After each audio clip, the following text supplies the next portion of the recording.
नमस्कार दोस्तों, स्वागत है आपका हमारे इस YouTube चैनल में।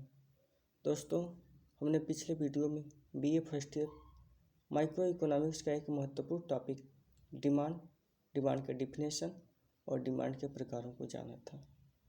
इस वीडियो में हम मांग को प्रभावित करने वाले तत्व यानी फैक्टर्स अफेक्टिंग द डिमांड को जानेंगे।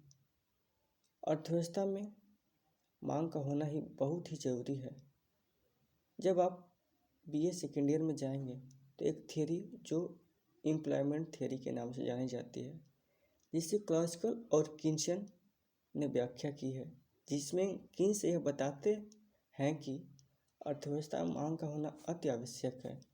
यदि अर्थव्यवस्था में बेरोजगारी है तो उसका कारण यह है कि मांग कम है।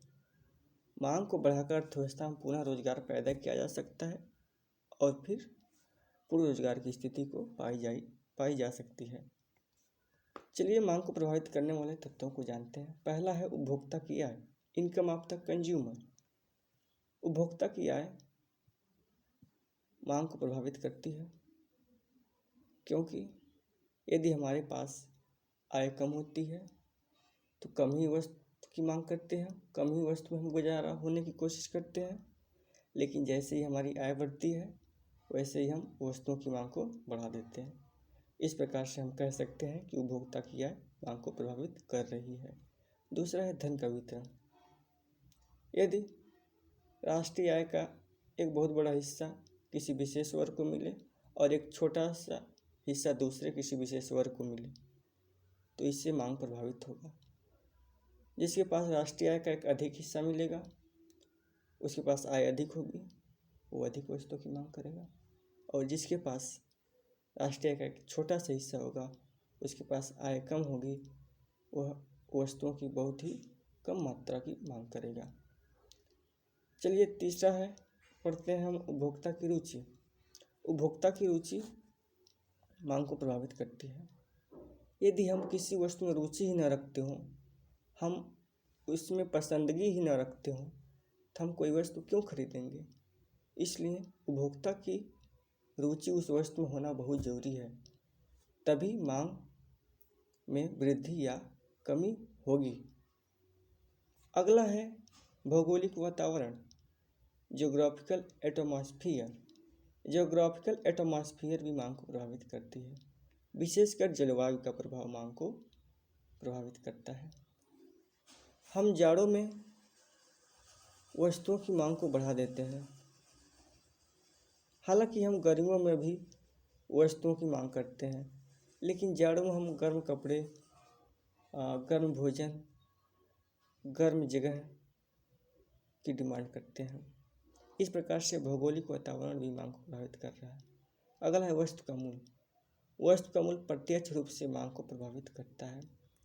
जैसे ही वस्तु महंगी हो गई, हम उसकी मांग को कम कर दिए, और जैसे ही वस्तु सस्ती हो गई, उसकी मांग को बढ़ा दिए। इस प्रकार से प्रत्यक्ष रूप से वस्तु का मूल्य मांग को प्रभावित कर रहा है। अगला है व्यापार चक्र। व्यापार चक्र से तात्पर्य अर्थव्यवस्था में बारी बारी से तेजी और मंदी आना, इसे ही व्यापार चक्र कहते हैं। जब अर्थव्यवस्था में तेजी आती है तो रोजगार के नए अवसर प्राप्त होते हैं, लोगों के पास रोजगार होता है, यानी काम करते हैं तो पैसे पाते हैं, जिससे उनके आय बढ़ती है। और जब आय बढ़ेगी तो स्वाभाविक रूप से वे मांग को बढ़ाएंगे। लेकिन जब अर्थव्यवस्था में मंदी होती है तो मंदी के समय मांग में कमी आती है।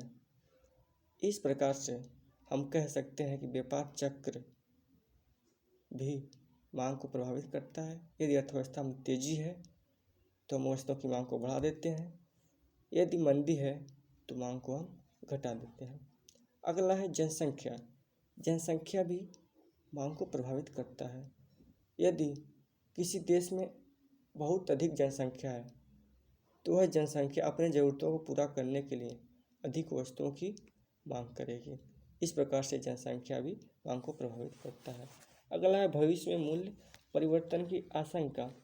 जब कभी भी यह अनुमान लगाया जाता है कि भविष्य में यह वस्तुएं महंगी हो जाएगी तो उपभोक्ता अपनी आसानी के लिए भविष्य में वह आसानी से वह वस्तु उपलब्ध हो सके, इसके लिए वह वस्तुओं की मांग करता है और वह वस्तुओं को स्टोर करना शुरू करता है, जिससे वह भविष्य में उसका प्रयोग कर सके। इस प्रकार से भविष्य में मूल्य परिवर्तन की आशंका भी मांग को प्रभावित करती है। अगला है सरकारी नीति। सरकारी नीति भी मांग को प्रभावित करती है। जब कभी भी सरकार वस्तुओं की राशनिंग कर दे तो व्यक्ति चाहकर भी अधिक वस्तुओं की मांग नहीं कर पाएगा, क्योंकि उसे एक सीमित वस्तु ही मिलेगी। उसके बाद वस्तु को कितना ही मांग करें उसे अधिक मात्रा में वस्तुएं मिलेंगी ही नहीं। इस प्रकार से सरकारी नीति यानी गवर्नमेंट पॉलिसी भी मांग को प्रभावित करती है। अगला है संबंधित वस्तुओं की कीमत। संबंधित वस्तुएं दो प्रकार की होती हैं, पहला प्रतिस्थापन वस्तुएं और दूसरा पूरक वस्तुएं। प्रतिस्थापन वस्तुएं वे वस्तुएं होती हैं जो एक दूसरे के बदले में प्रयोग की जा सके, जैसे चाय व कॉफ़ी। यदि चाय की प्राइस बढ़ी तो हम कॉफ़ी की मांग को बढ़ा देते हैं, यदि कॉफ़ी की प्राइस बढ़ी तो हम चाय की मांग को बढ़ा देते हैं। इस प्रकार से प्रतिस्थापित वस्तुएं की कीमतों में हुई परिवर्तन के पश्चात हम एक दूसरे के स्थान पर प्रयोग करना शुरू कर देते हैं। अगला है पूरक वस्तुएं। पूरक वस्तुओं से तात्पर्य यह है कि जो किसी विशेष वस्तु कीमत में परिवर्तन न होकर किसी अन्य वस्तु की कीमत में परिवर्तन होने से मांग में उतार या चढ़ाव होता है। जैसे जब पेट्रोल की कीमत बढ़ती है तो पेट्रोल से चलने वाले वाहन उसकी मांग को हम घटा देते हैं। यदि पेट्रोल की कीमत घटी तो हो सकता है हम उससे चलने वाली वस्तुओं की मांग बढ़ा दें। इस प्रकार से यह सभी कारक जो मांग को प्रभावित करते हैं, पहला था उपभोक्ता की आय, दूसरा था धन का वितरण, तीसरा था उपभोक्ताओं की रुचि, चौथा था भौगोलिक वातावरण, पांचवा था वस्तु का मूल्य, छठवां था व्यापार चक्र, सातवां था जनसंख्या, आठवां था भविष्य में मूल्य परिवर्तन की आशंका, नौवां था सरकारी नीति, 10वां था संबंधित वस्तुओं की कीमत। मुझे उम्मीद है कि आप लोगों को यह बेहतर तरीके से समझ में आया होगा। Thanks for watching.